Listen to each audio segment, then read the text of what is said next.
ರವಿಯವರು ಕಡು ಬಡತನದಿಂದ ಬಂದು ಇಲ್ಲಿವರೆಗೆ ಸಾಧನೆ ಮಾಡಿದ್ದೇ ರೋಚಕ. ಬೆಂಗಳೂರು, ತುಮಕೂರು, ಚಿಕ್ಕನಾಯಕನಹಳ್ಳಿಯಲ್ಲಿ ಶಿಕ್ಷಣ ಸಂಸ್ಥೆಗಳನ್ನ ಸ್ಥಾಪಿಸಿ ಸಾವಿರಾರು ಬಡ ವಿದ್ಯಾರ್ಥಿಗಳಿಗೆ ಅತಿ ಕಡಿಮೆ ಖರ್ಚಿನಲ್ಲಿ ವಿದ್ಯಾದಾನ ಮಾಡುತ್ತಿದ್ದಾರೆ. ಶಿಕ್ಷಣದ ಭೀಷ್ಮ ಎಂದು ಪ್ರಶಸ್ತಿಯನ್ನ ಪಡೆದಿರೋ ಇವರು ಇದೀಗ ರೂಟ್ಸಾ ಬೆಂಗಳೂರು ಅಧ್ಯಕ್ಷರಾಗಿ ಸೇವೆಯನ್ನು ಸಲ್ಲಿಸುತ್ತಿದ್ದಾರೆ. ಹಾಗಾಗಿ ಡಾಕ್ಟರ್ GS ರವಿ ಅವರಿಗೆ Shri Kannada news achievers award ನೀಡೋಕೆ ನಾವು ಹೆಮ್ಮೆ ಪಡುತ್ತೇವೆ.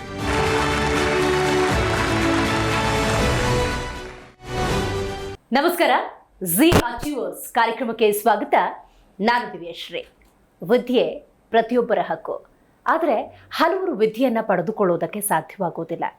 ಈ ಸಂದರ್ಭದಲ್ಲಿ ಅಂಥ ವಿದ್ಯಾರ್ಥಿಗಳ ಕೈ ಹಿಡಿದು ಶಿಕ್ಷಣವನ್ನು ಕೊಡಿಸಿದ ಶಿಕ್ಷಣದಾತ ಇವತ್ತು ನಮ್ಮ ಕಾರ್ಯಕ್ರಮದಲ್ಲಿದ್ದಾರೆ.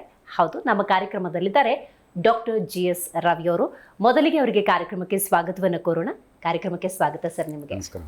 ಶಿಕ್ಷಣ ನಾನು ಆರಂಭದಲ್ಲಿ ಹೇಳಿದ ಹಾಗೆ ಪ್ರತಿಯೊಬ್ಬರ ಹಕ್ಕು. ಇವತ್ತು ಬಹುತೇಕ ವಿದ್ಯಾರ್ಥಿಗಳು ಆ ಶಿಕ್ಷಣದಿಂದ ವಂಚಿತರಾಗ್ತಿದ್ದಾರೆ. ಬಟ್ ನಿಮ್ಮ ಶಿಕ್ಷಣ ಸೇವೆ ಅಂದಾಗ ನಿರಂತರ ಏನು ಪ್ರೇರಣೆ ನಿಮಗೆ ಅಂತ? ಮೇಡಮ್, ನಾನೊಂದು ಸಾಮಾನ್ಯ ಕುಟುಂಬದಲ್ಲಿ ಜನಿಸಿದನು. ನಮ್ಮ ತಂದೆಯವರು ನಮಗೆ ಅವಾಗ ನಾನು ಹುಟ್ಟಿದಾಗ ಆಲ್ಮೋಸ್ಟ್ ನಾನು SLC ಮುಗಿದ ನಂತರ ನಮಗೆ ಸಮಾಜಕ್ಕೆ ಜ್ಞಾನನೇ ಇರಲಿಲ್ಲ, ನಮಗೆ ಸೋಷಿಯಲ್ ಮೀಡಿಯಾ ಇರಲಿಲ್ಲ, ಏನೂ ಇರಲಿಲ್ಲ. ಬಟ್ ನಮ್ಮ ತಂದೆಯವರು ನಾವೇನೋ ಒಂದು ಈಗ ಅವರ ಒಂದು ಮೈಂಡ್ ಸೆಟ್ ತಕ್ಕಂತೆ ಅವ್ರ ಸ್ನೇಹಿತರು ಏನೋ ಒಂದು ಹೇಳಿರ್ತಾರೆ, ಈ ಕೋರ್ಸ್ ಒಳ್ಳೇದು ಅಂತೇಳಿ ಅದು ಕೋರ್ಸ್ ತೊಗೊಂಡು ಹಾಕ್ಬಿಡ್ತಾರೆ. ನಮ್ಮ ಕೆಪಾಸಿಟೀಸ್ ಏನು, ನಮ್ಮ ಎಬಿಲಿಟೀಸ್ ಏನಂತ ತನ್ನ ತಂದೆ ತಾಯಿಗೆ ಅವಾಗಿನ ಕಾಲದಲ್ಲಿ ಗೊತ್ತಿರಲಿಲ್ಲ ಅವ್ರಿಗೆ. ಸೊ ಹಾಗೆ ನನಗೂ ಯಾರೋ ಒಂದು ಕ್ಷೇತ್ರಕ್ಕೆ ಹಾಕೋರು. ಆಮೇಲೆ ನಾನೇನು ಮಾಡಿದೆ, ಒಂದ್ಸರಿ ಡಿಪ್ಲೊಮಾದಲ್ಲಿ ಒಂದ್ಸರಿ ಫೇಲ್ ಆಗಿಬಿಟ್ಟೆ. ನಾನು ಫೇಲ್ ಆಗಿದ ನಂತರ ಮತ್ತೆ ಏನು ಮಾಡೋದು ಲೈಫ್, ಮತ್ತೆ ಕೆಲ್ಸಕ್ಕೆ ಸೇರ್ಕೊಂಡೆ. ಅಲ್ಲಿ ಪಾರ್ಟ್ ಟೈಮ್ ಕೆಲ್ಸಕ್ಕೆ ಹಾಕಿದ್ರು. ಆ ಪಾರ್ಟ್ ಟೈಮ್ ಕೆಲ್ಸಕ್ಕೆ ಮಾಡ್ಕೊಂಡೆ. ಮತ್ತೆ ಅದನ್ನು ಬಿಟ್ಟೆ ಮತ್ತೆ ಆರ್ಟ್ಸ್ ಕ್ಷೇತ್ರಕ್ಕೆ ಬಂದೆ. ಅಲ್ಲಿಂದ ಮತ್ತೆ ಮೂವ್ ಆಯಿತು ಜೀವನ ನಂದು. ನಮಗೆ ಹೆಂಗೆ ಸಿಕ್ತು ಅದೇನು ಹೇಳ್ತಾರೆ, ನೀರು ಹೋದಂಗೆ ನಾನು ಹೋದೆ. ನೀರ್ ಹೆಂಗ್ ಹೋಗ್ತಿತ್ತು ನನಗೆ, ಅದು ದಾರಿ ತೋರಿಸ್ತದೆ. ನಮ್ಗೆ ಯಾರು ದಾರಿ ತೋರಿಸ್ತಿಲ್ಲ. ಈ ತರ ಸೋಷಿಯಲ್ ಮೀಡಿಯಾ ಇಲ್ಲಿಲ್ಲ. ನಮಗೆ ಏನ್ ಕೋರ್ಸ್ ಮಾಡ್ಬೇಕು ಅಂತಾನೆ ಗೊತ್ತಿಲ್ಲ. SLC ಆದ್ಮೇಲೆ ಏನಾದ್ರು PUC ಗೊತ್ತಿರೋದು. First PUC, second PUC, arts, commerce, science.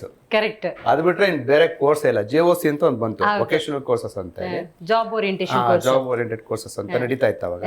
So ಅವಾಗ ಅಲ್ಲಿ ಓದೋರ್ನ ಒಂಥರ ಈ ವೇಸ್ಟ್ ಕ್ಯಾಂಡಿಡೇಟ್ ತರ ನೋಡ್ತಿದ್ರು. JOC ನಾನು PUC ಪಾಸ್ ಆಗಿ PUC ಆಗಿದೆ ಒಂದು, JOC ಈ ಹಿಂಗೆ. ಸೊ ಆ ಒಂದು ಸಮಯದಲ್ಲಿ ನಾನು ಹಂಗೆ ಕೋರ್ಸ್ ಮಾಡಿಕೊಂಡೆ, ಮುಂದಕ್ಕೆ ಹೋದೆ. ಮಾಸ್ಟರ್ಸ್ ಡಿಗ್ರಿ ಮಾಡಿದೆ, MPhil ಮಾಡಿದೆ, MA ಇನ್ ಹಿಂದಿ ಮಾಡಿದೆ, ಆಮೇಲೆ ಮತ್ತೆ PhD ಮಾಡಿದೆ. ಒಂದು ಡಾಕ್ಟ್ರೇಟ್ ಒಂದು ಈಗ ಕುಪ್ಪಮಲ ನಡೀತಿದೆ, ಒಂದು ಈಗ ಹಾನರರಿ ಡಾಕ್ಟ್ರೇಟ್ ಕೊಟ್ಟಿದ್ದಾರೆ ನನಗೆ, ಅದು ನಡೀತಾ ಇದೆ. Life is going on. Okay, ಶಿಕ್ಷಣ ಕ್ಷೇತ್ರಕ್ಕೇನೆ ಏನಾದರೂ ಕೊಡುಗೆ ಕೊಡಬೇಕು ಅಂತ ಅನ್ಸುತ್ತಲ್ವಾ? ಅಂದರೆ ನಿಮ್ಮ ಬಾಲ್ಯದ ಘಟನೆ ಏನಾದರೂ ಅದಕ್ಕೆ ಇನ್ಸ್ಪೈರ್ ಮಾಡ್ತಾ ಹೆಂಗೆ ಅಂತ? ಅಂದರೆ ನೀವು ನೋಡ್ತಾ ಇರ್ಬೋದು ಸುತ್ತ ಯಾರೋ ಶಿಕ್ಷಣದಿಂದ ವಂಚಿತರಾದವರು, ಅಥವಾ ನಿಮ್ಮ ಜೀವನದಲ್ಲೇ ಏನಾದರೂ ಒಂದು ಘಟನೆ ಅನ್ನೋದು ಕಾರಣ ಆಯ್ತಾ? ಇಲ್ಲ ಮೇಡಮ್, ನಮಗೆ ಆ ಥರ ಏನು ನನ್ನ ಲೈಫಲ್ಲಿ ಶಿಕ್ಷಣದಲ್ಲಿ ವಂಚಿತನಾಗಿ ಆ ಥರ ಏನು ಬರಲಿಲ್ಲ. ಬಟ್ ಸಮಾಜ ನೋಡ್ತಾ ನಾನೇನು ಮಾಡಿದೆ, ಅವಾಗ ನನಗೆ ಕಾಲೇಜಿನ ಸಂದರ್ಭದಲ್ಲಿ ಒಂದು ವರ್ಷ ಫೇಲ್ ಆದೆ ಅಂತ ಹೇಳಿದ್ನಲ್ಲ, ಅವಾಗ ನಮ್ಮ ಬಸ್ ಸ್ಟ್ಯಾಂಡ್ನಲ್ಲಿ ಬಸ್ ಬುಕಿಂಗ್ ಅಂತ ಬರ್ತದೆ, ಈ ಬಸ್ಸಸ್ನಲ್ಲಿ ಟಿಕೆಟ್ ಬುಕ್ ಮಾಡೋದು. ಅಲ್ಲಿ ನಾನು ಕೂತ್ಕೊಂಡು ಒಂದು ಆಫೀಸಲ್ಲಿ ಕೆಲಸ ಮಾಡೋಕೆ ಶುರು ಮಾಡಿದೆ. ಸೊ ಅವಾಗ ಜನಗಳ ಜೊತೆ ಬೆರೀತಾ ಹೋದೆ. ಅವಾಗ ಜನಗಳ ಜೊತೆ ರಾತ್ರಿ 1 ಗಂಟೆ 12 ಗಂಟೆ ತನಕ ಬಸ್ ಸ್ಟ್ಯಾಂಡಲ್ಲಿ ಕೂತ್ಕೊಂಡು ಕೆಲಸ ಮಾಡ್ತಿದ್ವಿ ನಾವು. ಅವಾಗ ಅನೇಕ ಜನಗಳು ನೋಡ್ತಾ ಇದ್ವಿ ನಾವು, ಓದರು ನೋಡ್ತಿದ್ವಿ. ಅವಾಗ MLA ಬರ್ತಿದ್ರು ಅವಾಗಿನ ಕಾಲದಲ್ಲಿ 95-96ಗಳಲ್ಲಿ. MLA ಅವರೆಲ್ಲ ಕಾರಲ್ಲೇನು ಹೋಗ್ತಿರ್ಲಿಲ್ಲ, ಇವಾಗ ರೋಡ್ಗಳು ಸರಿ ಇರ್ತಿಲ್ಲ, ಬಸ್ಗಳಲ್ಲಿ ಹೋಗ್ತಿದ್ರು. MLA ಅಂತ ಹೇಳಿದ್ರು ಒಬ್ಬ ಚಪರಾಸಿ ತನಕನೂ ಒಬ್ಬ ಭಿಕ್ಷುಕನ ತನಕನೂ ಬಸ್ಸಲ್ಲ. ಕರೆಕ್ಟ್. ನಮಗೆ ಜನಗಳ ಜೊತೆ ಕಮ್ಯುನಿಕೇಶನ್ ಆಗ್ತಿತ್ತು, ಜೀವನನ ಕಲಿಸ್ತಾ ಇತ್ತು. ಯಾರ್ಯಾರು ಹೆಂಗಿದ್ರು ಆ ಬಸ್ ಸ್ಟ್ಯಾಂಡ್ ವಾತಾವರಣದಲ್ಲಿ. ಆಗಿನ ಕಾಲದಲ್ಲಿ CC ಕ್ಯಾಮ್ರಾ ಏನಿಲ್ಲ, ಕ್ರೈಮ್ಗಳು ಆಗ್ತಿದ್ವು, ನೋಡ್ಬಾರ್ದೆಲ್ಲ ನೋಡ್ಬಿಡಿ ಲೈಫಲ್ಲಿ. ಸೊ ಅದೆಲ್ಲ ನೋಡ್ಕೊಂಡು ಮುಂದೆ ಬಂದೆ. ಆಮೇಲೆ ನಾನು ಒಂದು ಶಿಕ್ಷಣ ಕ್ಷೇತ್ರದಲ್ಲಿ ಒಂದು ಟೀಚರ್ ಆಗಿ ನನಗೆ ಬಡ್ತಿ ಸಿಕ್ತು. B.Ed ಮಾಡ್ಕೊಂಡಿದ್ದೆ ನಾನು, ಟೀಚರ್ ಆಗಿ ಕೆಲಸ ಸಿಕ್ತು. ಅದು 2-3 ವರ್ಷ ಮಾಡಿದೆ. ಯಾವ ಸಬ್ಜೆಕ್ಟ್ ಆಗಿ ಟೀಚ್ ಮಾಡ್ತಾ ಇದ್ದೀನಿ? ಅವಾಗ ಹಿಂದಿ ಮತ್ತೆ PT ಮಾಸ್ಟರ್ ತಗೊಂಡ್ರು. ಸ್ವಲ್ಪ ನಾನು ಹೇಳ್ತಿದ್ದೆ, ಅವಾಗೇನೆ ಜಿಮ್ ಎಲ್ಲ ಮಾಡ್ತಿದ್ದೆ. ಮೇಯ್ನ್ 2ಕ್ಕೂ ಕೊಡ್ತೀನಪ್ಪ, 1,200 ರೂಪಾಯಿ ಸಂಬಳ ಕೊಡ್ತೀನಿ ಅಂದ್ರು. 1,200 ರೂಪಾಯಿ ಸರಿ ಅವಾಗ ಅಂತೇಳಿ, 95-96 ಅದು ದೊಡ್ಡ ವಿಷಯ. ಸೊ ಏನು ಮಾಡಿದೆ, ಸೇರಿಕೊಂಡೆ, ನಡೀತಾ ಇತ್ತು. ಆಮೇಲೆ 3 ವರ್ಷ ಮಾಡಿದೆ. ಆಮೇಲೆ ಯಾಕೋ ಬೇಜಾರಾಯಿತು. ಸೊ ಇದ್ರ ಬದಲು ನಮ್ಮ ಜಮೀನಿತ್ತು, ನಮ್ಮ ಅಪ್ಪಾಜಿದು ಒಂದು 8 ಎಕರೆ ಜಮೀನಿತ್ತು. ಇದ್ರ ಬದಲು ಅದನ್ನೇ ಮಾಡೋದು ಬೆಸ್ಟು ಅಂತ ಮತ್ತೆ ಜಮೀನಿಗೆ ಹೋದೆ, ಊರಿಗೆ ಹೋದೆ. ಊರಿಗೆ ಹೋಗಿ ಒಂದು 2 ವರ್ಷ ಅಲ್ಲಿ ಬೇಲಿಗಿಲಿ ಎಲ್ಲ ಕಟ್ಕೊಂಡು ರಾಗಿ ಎಲ್ಲ ಹಾಕ್ದೆ. ಆಗಿದ್ದಾಗ್ಲಿ ಆಮೇಲೆ ಮತ್ತೆ ಹಿಂಗೆ ಯಾವುದೋ ಒಂದು ಸನ್ನಿವೇಶ ಬಂತು. ನಮ್ಮ ಅಮ್ಮಂಗೆ ಹುಷಾರಿಲ್ಲ, ಹಾಸ್ಪಿಟಲ್ ಹಾಕಿದ್ರು ಅಮ್ಮನಿಗೆ. ಅವಾಗ ಆಪರೇಷನ್ ಮಾಡಿಸ್ಬೇಕಂದ್ರೆ ನಮ್ಮ ಅಮ್ಮನ ಬೆಡ್ ಪಕ್ಕದಲ್ಲಿ ಇನ್ನೊಬ್ರು ಮಾಸ್ಟರ್ ಇದ್ರು, ಪ್ರೊಫೆಸರು. ಯಾವುದೋ ಒಂದು ಸನ್ನಿವೇಶದಲ್ಲಿ ಯಾವುದೋ ಒಂದು ಸಣ್ಣ ಪುಟ್ಟ ಗಲಾಟೆ ಆಯಿತು. ಅವ್ರಿಗೆ ಯಾರೋ ಸೆಕ್ಯೂರಿಟಿ ಏನೋ ಹೊಡೆದ್ರು. ಅವಾಗ ನಾನು ಅವ್ರಿಗೆ ಹೋಗಿ ಪ್ರೊಟೆಕ್ಟ್ ಮಾಡಿದೆ.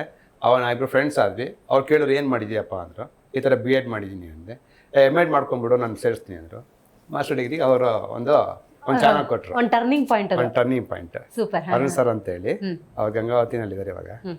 ಅಲ್ಲಿ ಮಾಸ್ಟರ್ ಡಿಗ್ರಿ ಮಾಡ್ಕೊಂಬಂದೆ. ಮಾಸ್ಟರ್ ಡಿಗ್ರಿ ಮಾಡ್ಕೊಂಬಂದು 1 ತಿಂಗಳಿಲ್ಲ ಮನೇಲಿ, ಸೆಟ್ ನೆಟ್ಟಿಗೆ ರೆಡಿ ಮಾಡ್ಕೋತಿದ್ದೆ. ನನ್ನ ಫ್ರೆಂಡಿಗೆ ಯಾರೋ ಹೇಳಿದ್ದಾರೆ, ರವಿ ಅಂತ ಹೇಳಿ ಮಾಸ್ಟರ್ ಡಿಗ್ರಿ ಆಗಿ M.Ed ಆಗಿದೆ ಅವ್ರದ್ದು. ಅವಾಗ MAJ ಕಾಲೇಜ್ ಅಂತ ಇದೆ ಮಾರ್ತಲ್ಲಿ. ಅಲ್ಲಿ ಹಿಂದಿ ಸ್ಟೂಡೆಂಟ್ಸ್ ತಗೊಂಡಿದ್ರು, 70 ಜನ ಸ್ಟೂಡೆಂಟ್ಸ್ ತಗೊಂಡಿದ್ರು. ಆ 70 ಜನ ಸ್ಟೂಡೆಂಟ್ಸ್ ಅಪ್ರೂವಲ್ ಆಗಿರಲಿಲ್ಲ, ಬಿಕಾಸ್ ಆಫ್ ಹಿಂದಿ M.Ed ಆಗಿದೆ ಯಾರಿಲ್ಲ ಅಂತೇಳಿ. ಅವಾಗ ನನಗೆ ನನ್ನ ಫ್ರೆಂಡ್ ಹುಡ್ಕೊಂಬಂದಿಯಾರ, ಅವ್ರು ಹುಡ್ಕೊಂಬಂದ್ಬಿಟ್ಟು ನೀವು ಆಪರ್ಚುನಿಟಿ ಬಾಯಲ್ಲಿ ಅಂತ. When I was just 29 years ನನಗೆ ಲೆಕ್ಚರ್ ಆಗಿ ಅಪಾಯಿಂಟ್ ಪೋಸ್ಟ್ ಆಯ್ತು. 4,200 ರೂಪಾಯಿ ಅವಾಗ ಸಂಬಳ. ದೊಡ್ಡ ಸಂಬಳ ಹಂಗಾದ್ರೆ. ಓಕೆ, ಶಿಕ್ಷಣ ಸಂಸ್ಥೆಗಳ ಸ್ಥಾಪನೆ ಮಾಡಬೇಕು ಅಂತ ಯಾವಾಗ ಅನ್ನಿಸ್ತು? ಅಂದ್ರೆ ನಾವು ಪಾಠ ಮಾಡೋದು ಬೇರೆ, ಅಥವಾ ಶಿಕ್ಷಣವನ್ನು ಪಡ್ಕೊಳ್ಳೋದು ಬೇರೆ, ಅಥವಾ ಇನ್ನೊಂದೆಲ್ಲೋ ಕೆಲಸ ಹೋಗೋದು ಬೇರೆ. ಈ ಕಾಲೇಜುಗಳ ಸ್ಥಾಪನೆ ಮಾಡಬೇಕು, ಏನೋ ದೊಡ್ಡದು ಮಾಡಬೇಕು ಅಂತ ಅನ್ಸುತ್ತಲ್ಲ, ಅದು ಯಾವಾಗ? ಆ ಸಂದರ್ಭದಲ್ಲಿ ನೀವು ಎದುರಿಸಿದಂತಹ ಸವಾಲುಗಳೇನು ಅಂತ? ಇದೆ, ಈ ಏನು ವಿದ್ಯಾರ್ಥಿಗಳು ಹಿಂದಿ ಹುಡುಗರು ಇದ್ರಲ್ಲ, 70 ಜನ ಸ್ಟೂಡೆಂಟ್ಸ್ ಇದ್ರು.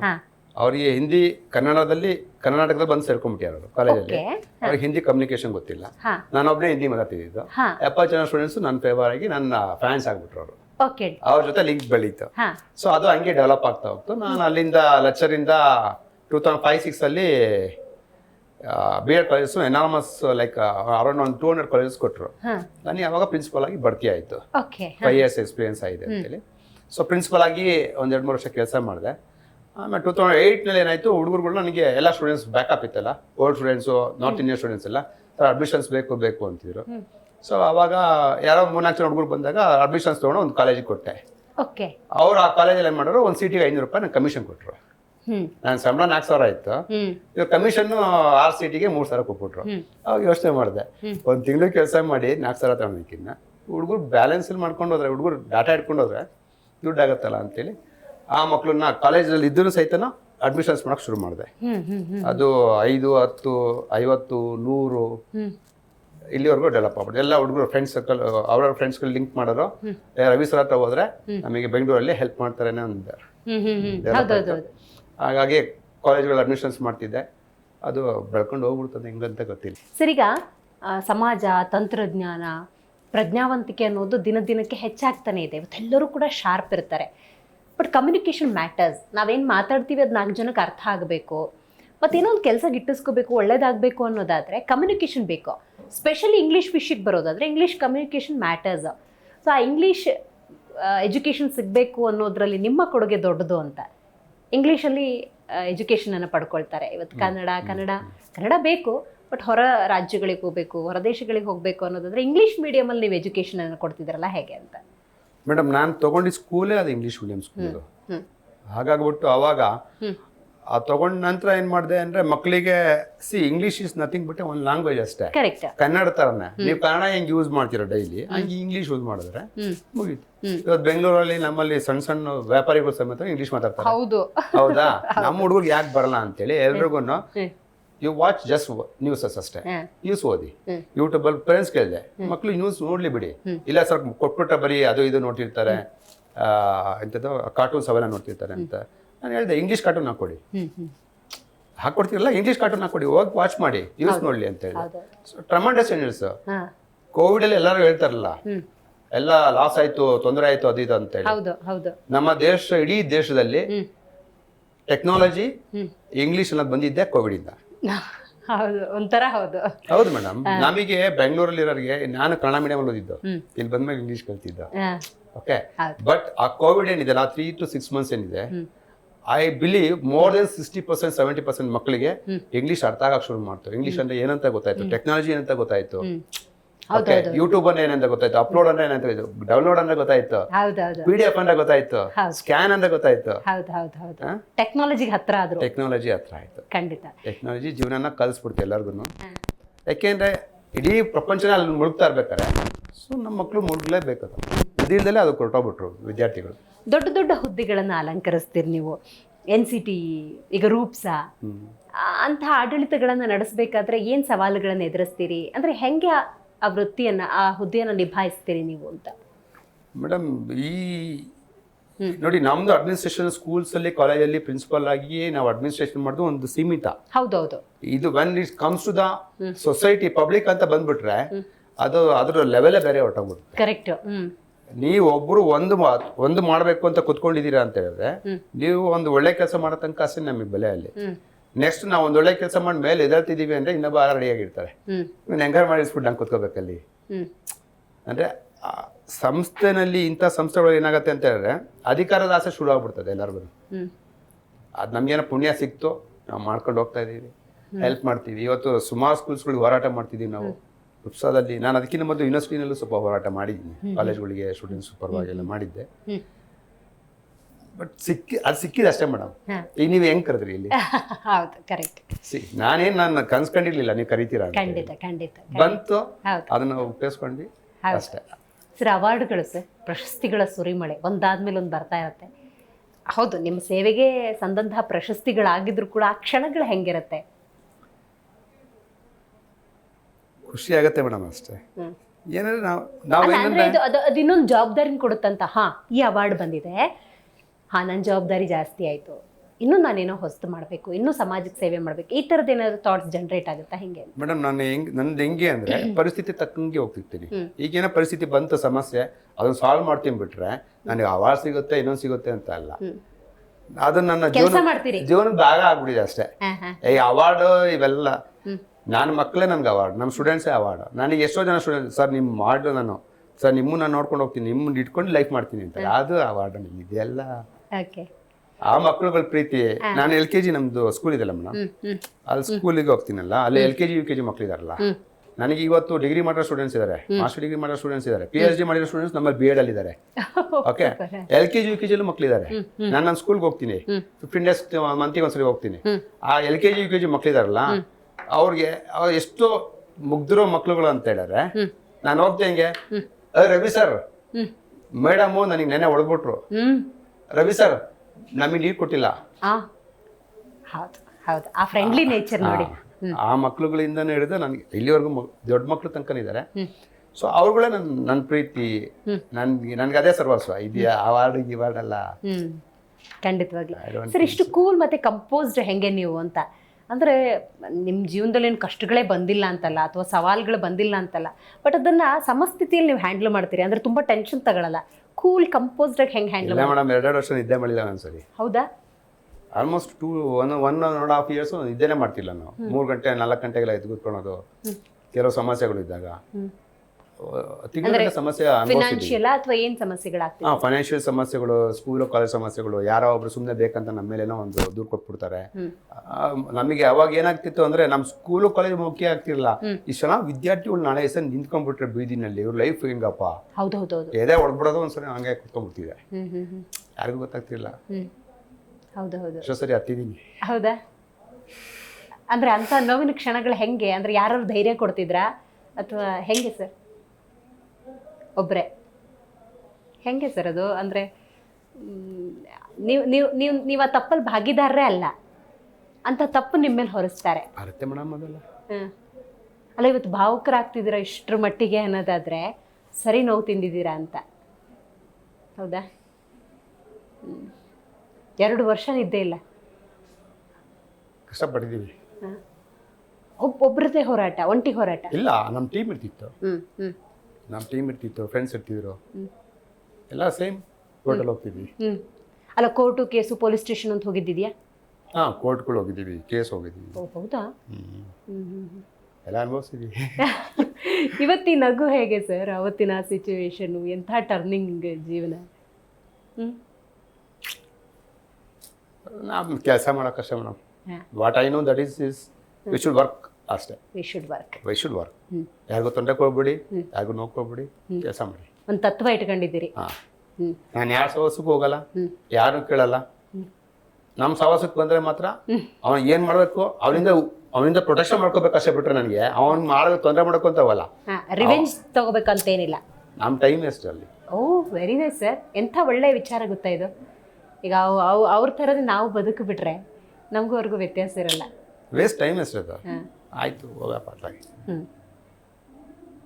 ನೀವು ಅನುಭವಿಸಿದ ನೋವಿನ ಕ್ಷಣ ಅಂದರೆ ಅದೇನಾ? ಅಂದರೆ ಟೀಕೆ ಟಿಪ್ಪಣಿಗಳು ಬಂದಿದ್ದಾವೆ.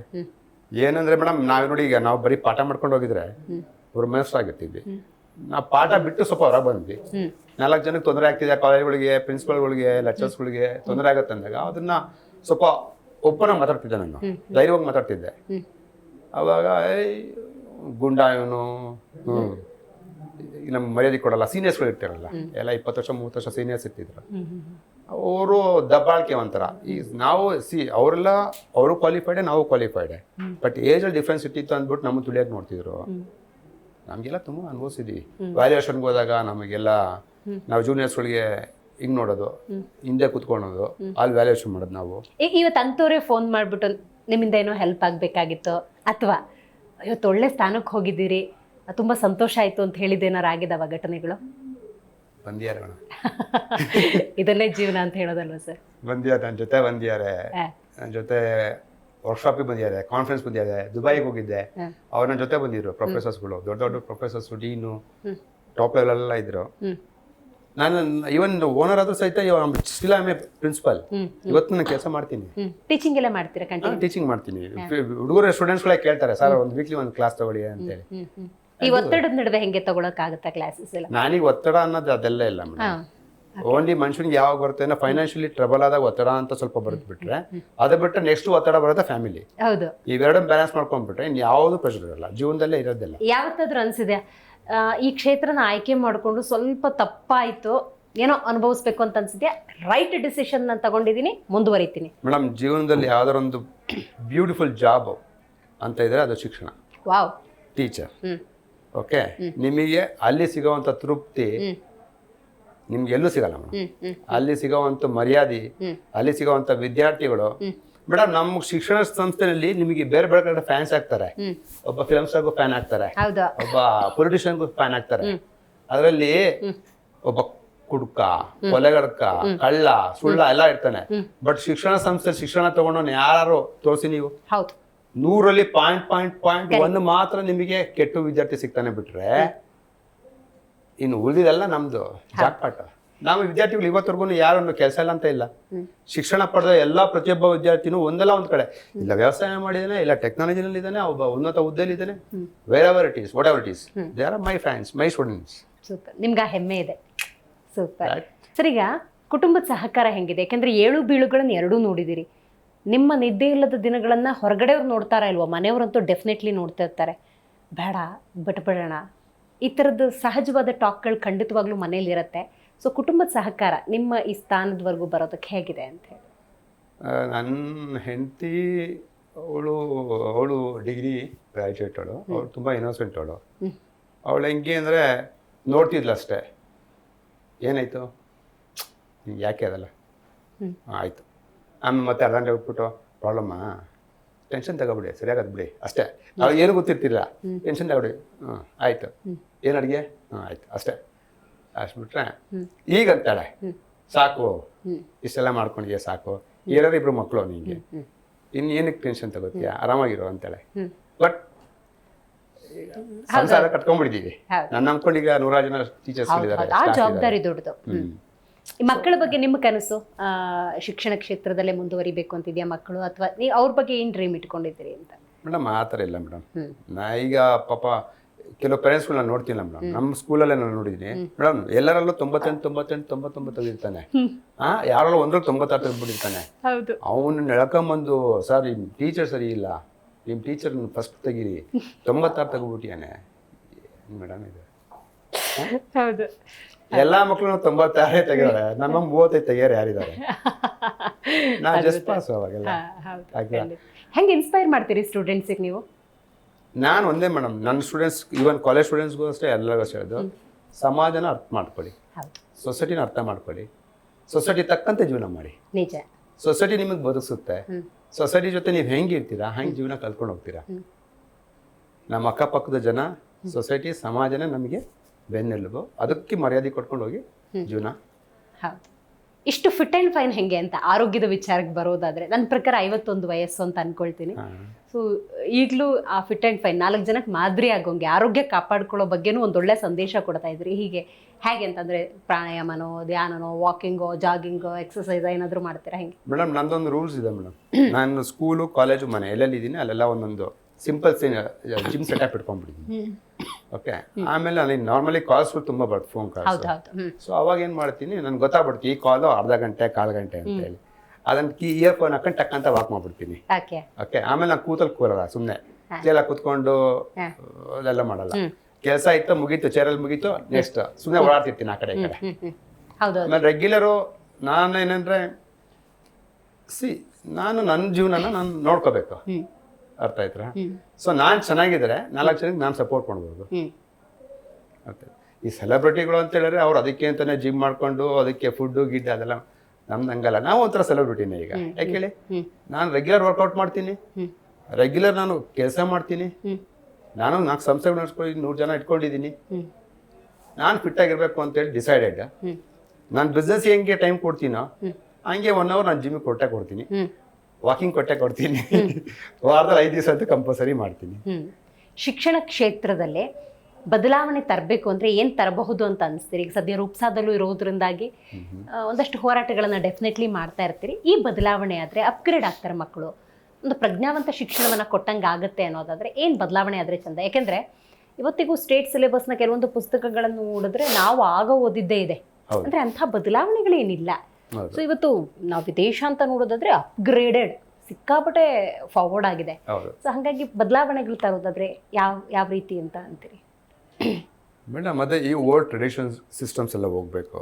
ಫಸ್ಟ್ ಆಫ್ ಆಲ್ ನಾವೇನು ಹಳೆ ಕಾಲದಲ್ಲಿ ಏನು ಉಪಯೋಗಿಸ್ತಿದ್ವಲ್ಲ ಅದು ನಮ್ಗೆ ಅದೇ ಮಾರಲ್ಲು, ಅದೇ ಸೈನ್ಸು, ಓಕೆ, ಅದೇ ಎಥಿಕ್ಸ್ಗಳೇ. ಇವತ್ತು ಅಂದರೆ ಚಿಕ್ಕ ಮಕ್ಕಳು ಕೋಡಿಂಗ್ ಬಗ್ಗೆ ಮಾತಾಡ್ತಾರೆ, ಸಾಫ್ಟ್ವೇರ್ಗಳ ಬಗ್ಗೆ ಮಾತಾಡ್ತಾರೆ. ಅಂದರೆ ಆ ಇಂಟರ್ನೆಟ್ ಬಗ್ಗೆ ನಾವು ಕಂಪ್ಯೂಟರ್ ಅಂದಾಗ 9th 10th ಸ್ಟ್ಯಾಂಡರ್ಡಿಗೆ ಕೊಡೋದಲ್ಲ. ಈಗ ಅಂದರೆ ಅಪ್ಗ್ರೇಡ್ ಆಗಿ 4th 5th ಅದನ್ನೆಲ್ಲ ಇಂಟ್ರೊಡ್ಯೂಸ್ ಮಾಡಿದ್ರೆ ಮೇ ಬಿ.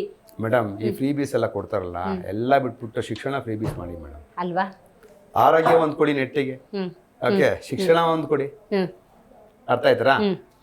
ಊಟಕ್ಕೆ, ಓಕೆ, ರಸ್ತೆಗೆ ಇಷ್ಟು ಮಾಡಿ, ನಿಮ್ಗೆ ಯಾವ ಬೇರೆ ಕೇಳೋದಿಲ್ಲ ಯಾರು. ಒಂದು ಆರೋಗ್ಯ, ಒಂದು ಶಿಕ್ಷಣ, ಇವೆರಡನ್ನು ಕರೆಕ್ಟಾಗಿ ಕೊಟ್ಬಿಟ್ರೆ ಯಾಕೆ ಬೇಕು ಫ್ರೀ? ಖಂಡಿತ. ಇನ್ನು ಉಳಿದಿಲ್ಲ ಅವ್ರು ಮಾಡ್ಕೋತಾರೆ. ಓಕೆ, ಇಂಥದ್ದೇನಾದರೂ ಮುಂದಿನ ಗುರಿ ಅಂತ ಇಟ್ಕೊಂಡಿದ್ದೀರಾ? ಇಷ್ಟು ಅಚೀವ್ ಮಾಡಿದ್ದೀನಿ, ನೆಕ್ಸ್ಟ್ ನಂದು ಟಾರ್ಗೆಟ್ ಇದೆ, ಇದನ್ನು ಕಂಪ್ಲೀಟ್ ಮಾಡಬೇಕು, ಮುಂದಿನ ಯೋಜನೆಗಳು? ಮೇಡಮ್ ನನ್ಗೆ ಆ ಥರ ಟಾರ್ಗೆಟ್ಸ್ ಏನಿಲ್ಲ ಮೇಡಮ್. ನಾನು ಇಂಜಿನಿಯರಿಂಗ್ ಕಾಲೇಜ್ ಮಾಡಬೇಕು, ಮೆಡಿಕಲ್ ಕಾಲೇಜ್ ಮಾಡಬೇಕು, ಆ ಥರ ನನಗೆ ಯಾವುದೋ ನಿದ್ದೆಗೆಟ್ಟು ಕಷ್ಟಪಟ್ಟು ಸಂಸ್ಥೆ ಕಟ್ಟಿ ನಾನು ಸಾಯೋವಂಥ ರೀತಿಗಂತೂ ಹೋಗಲ್ಲ. ಇರೋಷ್ಟು ದಿನ ನಾನು ನನ್ನ ಹತ್ರ ಏನಿದೆ ಅದನ್ನೇ ಬೆಸ್ಟ್ ಕೊಡ್ಬೇಕಷ್ಟೇ. ಅಚೀವ್ ಮಾಡಬೇಕು ನಾವು ಬರ್ದಲ್ಲಿ ಹೋಗಿ ಈಗ ಕಟ್ಕೊಂಡಿರೋದೇನು ಬಿಟ್ಬಿಟ್ರೆ ಏನಾಗುತ್ತೆ? ಕರೆಕ್ಟ್. ಇರೋರು ನೀವು ಚೆನ್ನಾಗಿ ನೋಡ್ಕೋಬೇಕು. 140 ಕೋಟಿ ಜನ ಇದ್ದಾರೆ, ಅವ್ರು ಬೇರೆ ಮಾಡ್ಕೊಂಡು ಹೋಗ್ತಾರೆ, ಬೇರೆ ನಡ್ಕೊಂಡು ಹೋಗುತ್ತೆ. ಬಟ್ ನನ್ನ ಜೊತೆ ಇರೋ 100 ಜನ ಕರೆಕ್ಟಾಗಿ ಚೆನ್ನಾಗಿರೋ ಸಾಕು ನನಗೆ. ಖಂಡಿತ. ಇವತ್ತು ಯುವ ಸಮಾಜ ಅಂತ ಹೇಳಿದಾಗ ನೀವು ವಿದ್ಯಾರ್ಥಿಗಳು ಅಂತಾನೆ ಗಮನಿಸೋದಾದ್ರೆ ಕೆಲವೊಂದು ವ್ಯಸನಗಳಿಗೆ ದಾಸರಾಗ್ತಿದ್ದಾರೆ, ಗುರಿ ಅಂತ ಇಟ್ಕೊಳ್ಳೋದಿಲ್ಲ, ಬದುಕನ್ನು ಸರಿಯಾಗಿ ಕಟ್ಕೊಳ್ಳಲ್ಲ, ಅಪ್ಪ ಅಮ್ಮಂಗೆ ಹೊರೆ ಆಗ್ತಾರೆ, ಯೂಟ್ಯೂಬು, ಮೊಬೈಲು, ಸೋಷಿಯಲ್ ಮೀಡಿಯಾ ಅಂತ ಹಾದಿ ತಪ್ಪೋ ಮಾರ್ಗನ ಅನುಸರಿಸ್ತಾ ಇರ್ತಾರೆ. ಸೊ ಅಂಥ ಸ್ಟೂಡೆಂಟ್ಸಿಗೆ ಶಿಕ್ಷಕರಾಗಿ ನೀವು ಯಾವ ಸಂದೇಶ ಕೊಡ್ತೀರಿ ಅಂತ? ಮೇಡಮ್ ನಾನು ಈ ಕೆಲವು ಸೋಷಿಯಲ್ ಮೀಡಿಯಾ ಮತ್ತು ಮೀಡಿಯಾದಲ್ಲಿ ಕೆಲವು ನಾನು ತುಂಬ ಅಪೋಸ್ ಮಾಡ್ತೀನಿ. ನಾವು SSLC ಓದಿದಾಗ ಮೇಡಮ್, PUC ಓದಿದಾಗ ಯಾರೊಬ್ಬ ಕಮ್ಮಿ ಮಾರ್ಕ್ಸ್ ಬಂತು ಅಂತೇಳಿ ಗೊತ್ತಾಗ್ತಿದ್ದು ನಮ್ಗೆ ಯಾವ ಗೊತ್ತಾ? ನಾನು ಮತ್ತೆ PUC ಸೇರ್ಕೊಂಡು ಅಲ್ಲೆಲ್ಲ ಹೋಗಿ ಅಡ್ಮಿಷನ್ಸ್ ಎಲ್ಲ ಆಗಿ 6 ತಿಂಗಳ ಮೇಲೆ ಯಾರೋ ಫ್ರೆಂಡ್ಸ್ ಸಿಕ್ಕಿದಾಗ ಅವ್ನು ಸತೀಶ್ ಅಂತ ಇದ್ನಲ್ಲ, ಅವ್ನು ಹೇಳಕ್ಕಂತ ಸತ್ತೋಗ್ಬಿಟ್ಟ, ಕಮ್ಮಿ ಬಂತು ಮಾರ್ಕ್ಸ್ ಅವನಿಗೆ ಅಂತೇಳಿ, ಫೇಲ್ ಆದ ಅಂತೇಳಿ 6 ತಿಂಗಳಾಗ ಗೊತ್ತಾಗೋದು. ಬಟ್ ಇವತ್ತು ಏನಾಗ್ತಿದೆ ಅಂದರೆ ಮೀಡಿಯಾದಲ್ಲಿ ಯಾವನಾರೊಬ್ಬ ಹುಡುಗ ಒಂದು ಚೂರು ಸುಸೈಡ್ ಮಾಡ್ಕೊಂಡ್ಬಿಟ್ರೆ ಅದನ್ನು ತೆಗೆದ್ಬಿಟ್ಟು ಫಸ್ಟು ಹೊಡಿತಾರೆ, ಮಾರ್ಕ್ಸ್ ಕಮ್ಮಿ ಬಂತು ಅಂತೇಳಿ ಒಬ್ಬ ವಿದ್ಯಾರ್ಥಿ ಸುಸೈಡ್ ಮಾಡ್ತಾರೆ. ಅದು ಬಿಡ್ಬೇಕು ಮೇಡಮ್. ಅದು ಇನ್ಸ್ಪಿರೇಷನ್ ಇನ್ನೊಬ್ಬ ಸ್ಟೂಡೆಂಟ್ಗೆ. ಅವನೊಬ್ಬ ಸತ್ತೋದ ಅಂತ ನೀವು ಒಂದ್ಸಲಿ ಟಿವಿನಲ್ಲಿ ತೋರಿಸ್ತಿದಂಗೆ ನೀವು ನೋಡಿ ವಿತಿನ್ ಹಾಫ್ ಅನ್ ಅವರ್ಲಿ ಇನ್ನೊಂದು ವಿಕೆಟ್ ಹೋಗಿರುತ್ತೆ ಅಲ್ಲಿ. ಹೌದು, ಬೇರೆ ತರ ತಗೊಳ್ತಾರೆ. ಇದನ್ನೆಲ್ಲ ಸ್ಟಾಪ್ ಮಾಡಬೇಕು. ಮತ್ತೆ ಈ ತಪ್ಪು ನಾವೇನು ತೋರಿಸ್ತೀವಲ್ಲ ಟಿವಿಗಳಲ್ಲಿ, ಈ ಸೋಷಿಯಲ್ ಮೀಡಿಯಾದಲ್ಲಿ ಅವು ಇವೆಲ್ಲ, ಅದನ್ನ ಸರ್ಕಾರ ಒಂದು ಲಿಮಿಟೇಷನ್ಸ್ ಇಟ್ಕೋಬೇಕು. ಹೌದು ಹೌದು ಹೌದು, ಬೌಂಡ್ರಿ ಹಾಕಬೇಕು. ಎಲ್ಲಾದು ಇವತ್ತು ಏನ್ ಮೇಡಮ್ ಬೇಕಾದ್ದು ಬೇಡದ್ದು ಎಲ್ಲ ಅದು ಅಸಹ್ಯ ಆಗೋಗಿದೆ. ಮಕ್ಳುಗಳು ಇವತ್ತು ನನ್ನ ಮಕ್ಳೇ ಆಗ್ಲಿ, ನಿಮ್ಮ ಮಕ್ಳೇ ಆಗ್ಲಿ, ಇನ್ನೊಬ್ರ ಮಕ್ಳೇ ಆಗ್ಲಿ, ನಾವು ಕಂಟ್ರೋಲ್ ಮಾಡಕ್ ಆಗ್ತಿಲ್ಲ. ಅದ್ರಲ್ಲಿ ಒಳ್ಳೇದು ಇರ್ತದೆ, ಕೆಟ್ಟದ್ದು ಇರ್ತದೆ. ಬಟ್ ಮಕ್ಕಳಿಗೆ ಸಾಮಾಜಿಕ ಜ್ಞಾನ ಇಲ್ಲ ಅಂತ ಹೇಳಿದ್ರೆ ಸಮಾಜ ಹಾಳಾಗೋಗುತ್ತೆ. ಇವತ್ತು ನೋಡಿದರೆ ನೀವು ಯಾರು ಇರುತ್ತಿಲ್ಲ, ಒಂದು ಮರ್ಡರ್ ಮಾಡಕ್ಕೆ ಇದ್ರಲ್ಲ, ಹಾಳಾಗಲೇ ಬರ್ತಾರೆ. CC ಕ್ಯಾಮ್ರಾ ಇರುತ್ತೆ ಅಂತ ಗೊತ್ತಿರುತ್ತೆ, ಬರ್ತಾರೆ, ಹೊಡಿತಾರೆ, ಹೋಗ್ತಾರೆ. ಏನು ಕಾನೂನು ವ್ಯವಸ್ಥೆಯಲ್ಲಿದೆ? ಜನಗಳಿಗೆ, ವಿದ್ಯಾರ್ಥಿಗಳಿಗೆ ಶಿಕ್ಷಣ ಎಲ್ಲ ಹೋಗ್ತಿದೆ. ನಾನು ಅವೆಲ್ಲ ಕೆಲವು ಸರಿ ಯೋಚನೆ ಮಾಡ್ತೀನಿ, ಏನು ನಮ್ಮ ಸೊಸೈಟಿನೇ ಹೆಂಗಾಗ್ತಿದ್ಯಾ, ಅಥವಾ ಬಿಕಾಸ್ ಆಫ್ ಪಾಪ್ಯುಲೇಷನ್ ಕಿತ್ಕೊಂಡು ತಿನ್ನೋ ಒಂದು ಪರಿಸ್ಥಿತಿ ಬರ್ತಾ ಇದೆಯಾ? ನಮಗೆಲ್ಲ ನಾನು ಹೇಳಿದ್ನಲ್ಲ, 4,000 ರೂಪಾಯಿ ನಾನು ಕರೆನ್ಸಿ ಹಾಕ್ಸ್ಕೊಂಡು ಊಟ ಮಾಡಿಸಿ 500 ರೂಪಾಯಿ ಮಿಕ್ಕಿಸ್ತಿದ್ದೆ ನೋಡಿ. ಇವತ್ತು 20,000 30,000 ತಗೊಂಡು ಸಂಬಳ ಅವ್ರ ಮೇಲೆ ಊಟಕ್ಕೆ ಇರಲ್ಲ. ಪರಿಸ್ಥಿತಿ ಸರ್ಕಾರಗಳು ಇದನ್ನೆಲ್ಲ ಸ್ವಲ್ಪ ಗಂಭೀರವಾಗಿ ತಗೊಬೇಕು. ಪುಟ್ಟ ಗ್ರಾಮದಲ್ಲಿ ಹುಟ್ಟಿ ಇವತ್ತು ನಗರದಲ್ಲಿ ದೊಡ್ಡ ಹೆಸರು ಮಾಡಿದ್ದೀರಿ, ಹೆಂಗ ಅನಿಸ್ತಿದೆ? ಚಿಕ್ಕನಾಯಕನಹಳ್ಳಿ ಅನ್ಕೋತೀನಿ. ಇಲ್ಲ, ಭದ್ರಾವತಿ ಚಿಕ್ಕನಾಯಕನಹಳ್ಳಿ ಸ್ಕೂಲ್ ಮಾಡಿದ್ದೀನಿ. ಭದ್ರಾವತಿನಲ್ಲಿ ಹುಟ್ಟಿದ್ದು ನಾನು. ಜಾಗ ಕೊಡ್ತು, ಬೆಂಗಳೂರು ಸ್ವೀಕರಿಸ್ತು, ಇದೀನಿ ಅಷ್ಟೇ. ಖಂಡಿತ. ಇವತ್ತಿನ ಕಾರ್ಯಕ್ರಮದಲ್ಲಿ ಭಾಗಿಯಾಗಿ ನಿಮ್ಮ ಶಿಕ್ಷಣದ ಜರ್ನಿ ಯಾವ ರೀತಿ ಇತ್ತು, ಯಾವ ರೀತಿ ಸವಾಲುಗಳಿತ್ತು, ಅದನ್ನ ಹೆಂಗ್ ಸಮಸ್ಥಿತಿಯಲ್ಲಿ ತಗೊಂಡು ಹೋದ್ರಿ ಅನ್ನೋದನ್ನ ತಿಳಿಸ್ಕೊಟ್ಟಿದ್ದಕ್ಕಾಗಿ ಧನ್ಯವಾದಗಳು. ನಾನು ಕರೆಸಿದ್ದಕ್ಕೆ ತುಂಬಾ ಧನ್ಯವಾದಗಳು. ನೋಡಿದ್ರಲ್ಲ ವೀಕ್ಷಕರೇ, ಇವತ್ತಿನ ನಮ್ಮ ಕಾರ್ಯಕ್ರಮದಲ್ಲಿ ಡಾಕ್ಟರ್ GS ರವಿ ಅವರು ಭಾಗಿಯಾಗಿದ್ರು. ಶಿಕ್ಷಣ ಅನ್ನೋದು ಪ್ರತಿಯೊಬ್ಬ ಮಕ್ಕಳ ಹಕ್ಕು. ಆ ನಿಟ್ಟಿನಲ್ಲಿ ಪ್ರತಿಯೊಬ್ಬರಿಗೂ ಕೂಡ ಶಿಕ್ಷಣವನ್ನ ಕೊಡುವಂತಹ ನಿಟ್ಟಿನಲ್ಲಿ ತಮ್ಮದೇ ಆದಂತಹ ಶಿಕ್ಷಣ ಸೇವೆಯನ್ನ ಮಾಡ್ತಾ ಇದ್ದಾರೆ. ಅವರ ಮುಂದಿನ ಆಶಯಗಳೆಲ್ಲವೂ ಈಡೇರ್ಲಿ ಅಂತ ಹಾರೈಸ್ತಾ ಇವತ್ತಿನ ಕಾರ್ಯಕ್ರಮವನ್ನು ಮುಗಿಸೋಣ.